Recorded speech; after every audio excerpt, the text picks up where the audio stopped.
அன்பான நண்பர்களே, வணக்கம். இந்த பதிவை ரவீந்திரநாத் தாகூருடைய அந்த போஸ்ட் மாஸ்டர் அப்படிங்கிற கதையில் கிளைமேக்ஸில் இருந்து தான் தொடங்கணும். அவர் ஒரு கல்கட்டாவில் உள்ள ஒரு படித்த இளைஞர் ஒரு கிராமத்துக்கு ரொம்ப பின்தங்கிய ஒரு கிராமத்துக்கு போஸ்ட் மாஸ்டராக நியமிக்கப்பட்டு வேலை பார்ப்பார். கடைசி நேரம் அவருக்கு அங்கே பார்க்க முடியாது. திடீர்னு உடம்பு சரியில்லாமல் ஆயிரும். அந்த சூழல் ரொம்ப இதாக மனசுக்கு ஒத்துக்காமல் இருக்கிறதுனால அவருக்கு அதை வேலையை மாற்றுறதுக்கு கேட்பார், ட்ரான்ஸ்ஃபர் கேட்பார், கொடுக்க மாட்டாங்க. சரின்ட்டு வேலையை ரிசைன் பண்ணிவிட்டு கடைசியில் போட்டில் அந்த ஊரை விட்டு விலகி அவங்க சொந்த ஊரில் அம்மாவும் ஒரு தங்கச்சியும் இருப்பாங்க. அவங்களோட போய் சேர்ந்து அப்புறம் அங்கேருந்து வேலை பார்ப்போம், நமக்கு படிப்புக்கு வேலை கிடைக்கும்ன்ற நம்பிக்கையில் போட்டில் போவார். அந்த போட்டில் அந்த ஆற்றுல போயிட்டு இருக்கும்போது பாதி தூரம் போன பிற்பாடு தான் அவருக்கு மனசில் ஒரு எண்ணம் தோணும். என்ன அப்படின்னா, அந்த கிராமத்தில் இருக்கும்போது ரத்தன் அப்படின்னு சொல்லிட்டு ஒரு சிறுமி இவருக்கு பல விதங்களில் உதவி செஞ்சுருப்பாள். அதை சமைச்சு கொடுக்குறது, வெந்நி வச்சு கொடுக்குறது, உடம்பு சரியில்லை காய்ச்சலில் படுத்துருக்க நேரம் அவருக்கு கஞ்சி வச்சு கொடுக்குறது அப்படின்னு சொல்லிட்டு இவரை அண்ணான்னு தான் கூப்பிடுவான் அந்த சிறுமி. இவர் என்ன பண்ணுவாருன்னா, அந்த பிள்ளைக்கு ஒன்றும் தெரியாத பிள்ளைக்கு படிப்புலாம் சொல்லி கொடுத்துருப்பாரு. எழுத்து, மெய் எழுத்து இதெல்லாம் சொல்லி எழுத படிக்க சொல்லி கொடுப்பாரு. அப்போது அவள் கடைசியில் அப்பாவி தானே, அவள் ஒரு அனாத ஆர்பன் தான், அம்மா அப்பா கிடையாது. அப்போ கடைசியில் வெள்ளந்தியா இவர்கிட்ட கேட்பா. இவர் ட்ரான்ஸ்ஃபர் ஆகி அதை விட்டுட்டு போகும்போது, அண்ணா நான் உங்களோட வந்துடுவா, அவங்க குடும்பத்தோடு இருந்துடுறேன்னு. இவர் அதை ஒரு மாதிரி வித்தியாசமாக சொல்லிடுவார். இது நல்ல கூத்தாக இருக்கே, வேடிக்கையாக இருக்கேன்ற மாதிரி ஒரு வார்த்தையை தெரியாமல் இது பண்ணிடுவார். அப்போ என்ன ஆகி போயிடும் அப்படின்னா, இவர் சொல்லுவார், எனக்கு அடுத்தது ஒரு போஸ்ட் மாஸ்டர் வருவார், அவர்கிட்ட நான் சொல்லிட்டு போகிறேம்மா, உனக்கு ஹெல்ப் பண்ணுவாரும்பார். அவள் அதை ஏற்றுக்க மாட்டான். அப்புறம் கடைசியில் பணம் கொடுப்பாரு. இவருடைய சம்பளத்தில் கொஞ்சம் எடுத்துகிட்டு மீதியெல்லாம் உனக்கு உதவுன்னு சொல்லிட்டு கொடுப்பாரு. அதை அவர்கிட்டே திருப்பி கொடுத்துட்டு அழுதுட்டு போயிடுவாள். இப்போ என்ன அப்படின்னா, அந்த போட்டில் பாதி தூரம் போன பிற்பாடு தான் இவருக்கு அந்த எண்ணம் வரும். ஐயோ, அந்த குழந்தைய சிறுமியை நம்ம கூட்டிகிட்டு போய் நம்ம குடும்பத்தோடு வச்சுருக்கலாமே, நம்ம மேலே அவ்வளோ அன்பாக இருந்துச்சேன்னு வரும். அப்போ மனித வாழ்க்கையில் இதை தான் சொல்ல வரேன். ஆனால் அவளுடைய எண்ணத்தில், அந்த ரத்தனுடைய எண்ணங்களில், அந்த சிறுமியினுடைய மனசில் என்ன இருக்குன்னா, என்றைக்காவது ஒரு நாள் நம்மளை இவர் திரும்ப ஊருக்கு கூட்டிகிட்டு போயிடுவாருங்கிற எண்ணம் அந்த சிறுமியினுடைய மனசில் இருக்கும். அப்போது இதில் என்ன சொல்ல வரேன் அப்படின்னா, ஒரு பிரிவு இல்லைன்னா ஒரு தோல்விங்கிறது ஒரு வானத்தில் வர்ற ஒரு நாள் அமாவாசை மாதிரி தான். ஏன்னா ஒரு மாதம்னு எடுத்துக்கிடுவோமே தோராயமாக, மற்ற நாளெல்லாம் உங்களுக்கு வெளிச்சம் நிலவு தெரியுது.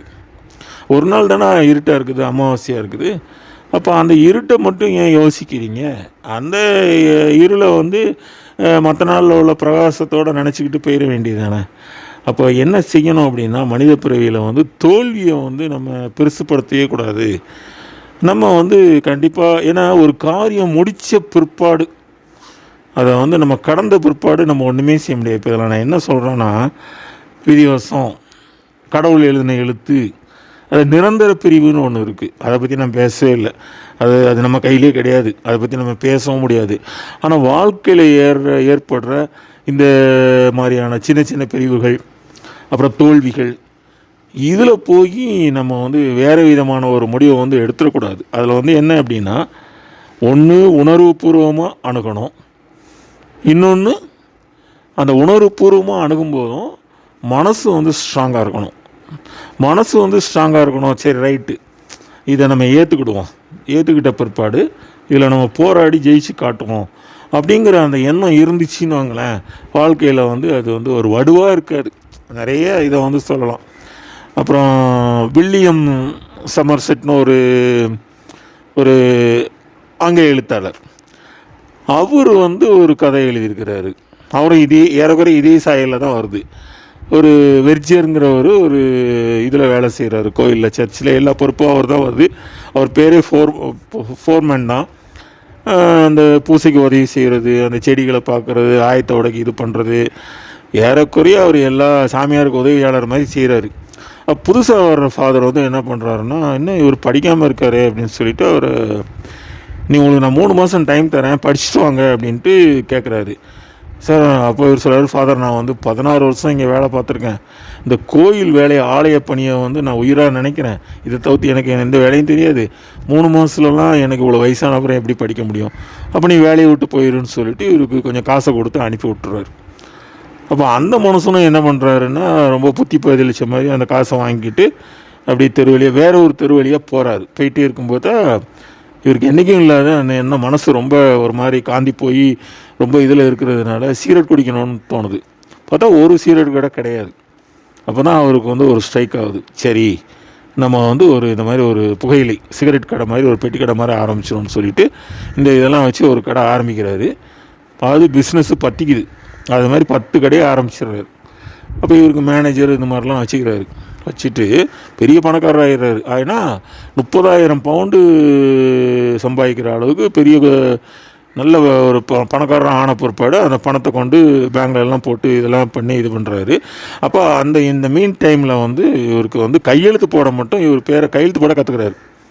அப்போ இவரோட மேனேஜர் வந்து அவர்கிட்ட கேட்குறாரு, இப்போ உங்களுக்கு நீங்கள் வந்து ஒரு இதில் கையெழுத்து போடுறீங்கன்னா அதை வாசிச்சில் நீங்கள் கையெழுத்து போடணும், அது அக்ரிமெண்ட்டு எல்லாம் அப்படின்னு. அப்போ அவர் ஆச்சரியமாக பார்த்துட்டு அவர் மேனேஜர் இவர்கிட்ட ஒரே ஒரு கொஸ்டின் தான் கேட்குறாரு, நீங்கள் படிக்காமலே இவ்வளோ சாதனை பண்ணியிருக்கீங்களே, அப்போது நல்லா படித்து இது பண்ணியிருந்தீங்கன்னா என்ன ஆகிருப்பீங்கன்னு கேட்காரு. இப்போ சொல்கிறாரு, அப்போ நான் அந்த பீட்டர்ஸ்பர்க் அந்த இதில் அந்த சர்ச்சில் வந்து இந்த மாதிரி ஒரு வெர்ஜராக இருந்திருப்பேன், ஒரு நிர்வாகி மாதிரி இருந்திருப்பேன் அப்படிங்காரு.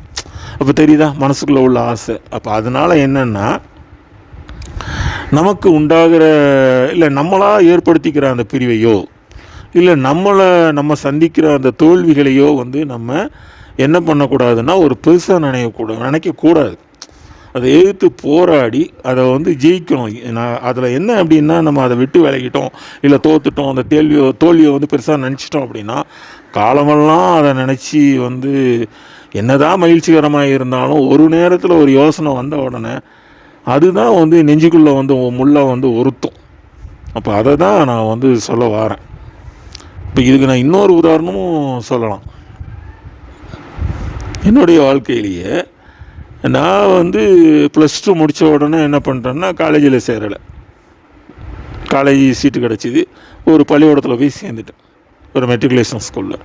அப்போ எல்லாருமே அதை கொஸ்டினாக கேட்டாங்க, எப்படி வெறும் 12th மட்டும் முடிச்சுட்டு போய் ஒரு இங்கிலீஷ் மீடியம் ஸ்கூலில் சேர்ந்த பிற்பாடு அப்புறம் பின்னாடி என்ன எதிர்காலம் இருக்குது, அதெல்லாம் செய்யலாம் அப்படின்னு. அப்போ எனக்கு ஒரு வாய்ப்பு கிடச்சிச்சு. அப்போ அவர் கொடுத்த உடனே அந்த கரஸ்பாண்டண்ட் வந்து கேட்டார். அவர் டைமும் கொடுத்தாரு. நான் என்ன பண்ணேன், கடைன்னு அப்பயே அதிலே வேலையிலே இருந்து படித்து கடைசியில் ஒரு 12th முடித்து தான் ஒரு ஸ்கூலில் போய் சேர்ந்தேன். கடைசியில் என்னாச்சு அப்படின்னா, ஒரு 7-8 வருஷத்துலேயே வந்து 12th பாடம் எடுக்கிற அளவுக்கு படிப்பை முடிச்சிட்டேன். எம்ஏ வரைக்கும் முடிச்சிட்டேன். அப்போ வந்து என்ன நினச்சனோ அதை வந்து நான் வந்து அடைஞ்சிட்டேன். அப்போ அந்த ஸ்கூலில் சேர்றதுக்கும் வந்து ஒரு காரணம், அடிப்படை காரணம் வந்து இருக்குது. என்ன இருக்குது அப்படின்னா, அதில் வந்து என்ன அப்படின்னா, அந்த பிரிவில் வந்து அந்த சின்ன கிளாஸ் பிரிவில் வந்து ஒரு வருஷம் பார்த்துக்கிட்டு இருந்த அந்த டீச்சர் வந்து வேலையை விட்டு போகுது. அந்த டீச்சரை வந்து அந்த குழந்தைங்க ரொம்ப அன்பாக நேசிக்கிறாங்க. அந்த வகுப்பு வந்து என்கிட்ட ஒரு 3 நாளைக்கு பார்த்துக்கிறதுக்கு அந்த கரஸ்பாண்ட் கொடுத்தாரு. அப்போ அந்த பாண்டுனால தான் இப்படிப்பட்ட டீச்சர் போகுதேன்னா, அப்போ அந்த என்ன சொல்கிறது, அந்த ஆசிரியர் பணி மேலே வந்து அவ்வளோ பெரிய ஈர்ப்பு வந்துச்சு. சரி, அப்போ நம்மளும் ஒரு ஆசிரியராக ஒரு வைராக்கியத்தை எடுத்துகிட்டு தான் அதுக்கப்புறம் படித்து பின்னாளையில் வந்து ஒரு அங்கேருந்து ஒரு இடமாற்றம் கிடச்சிது. அதுக்கப்புறம் வந்து ஒரு கவர்மெண்ட் சேலரி வாங்குகிற ஒரு டீச்சரை வந்து மாறினேன். அதனால் வந்து இப்போ நம்மளுக்கு வந்து ஒரு அடங்காத ஆசை இருக்கும், அதை இதை விட்டுறக்கூடாது அப்படின்னு சொல்லிட்டு. அப்போ அது மாதிரி நேரங்களில் நம்மளுடைய உணர்ச்சிக்கும் நம்ம வந்து மதிப்பு கொடுக்கணும், போராட தெரியணும், போராட வேண்டிய அந்த மனப்பக்குவம் வந்து இருக்கணும். இன்றைக்கி சூழலில் வந்து என்ன பண்ணுறாங்கன்னா, டக்குன்னு அதை விட்டுட்டு பிரிஞ்சிடுறாங்க. தோற்ற உடனே மனசை பறி கொடுத்துட்டு வேறு ஒரு தப்பான முடிவுகளை வந்து எடுக்க ஆரம்பிச்சிடுறாங்க. அப்படிலாம் வந்து இருக்கக்கூடாது. அதை வந்து என்ன தெரியணும்னா, அதை வந்து ஃபேஸ் பண்ண தெரியணும். ஃபேஸ் பண்ண தெரிஞ்சால் வாழ்க்கையில் வந்து நம்ம கண்டிப்பாக அதை வந்து பிரிவையோ தோல்வியோ வந்து அது ஒரு நாள் நடக்கிற கூத்து, இதை நம்ம கடந்துட்டு நம்ம வாழ்க்கையில் வந்து ஜெயிச்சு காட்டுவோங்கிற எண்ணம் வந்து வரும். மிக்க நன்றி நண்பர்களே.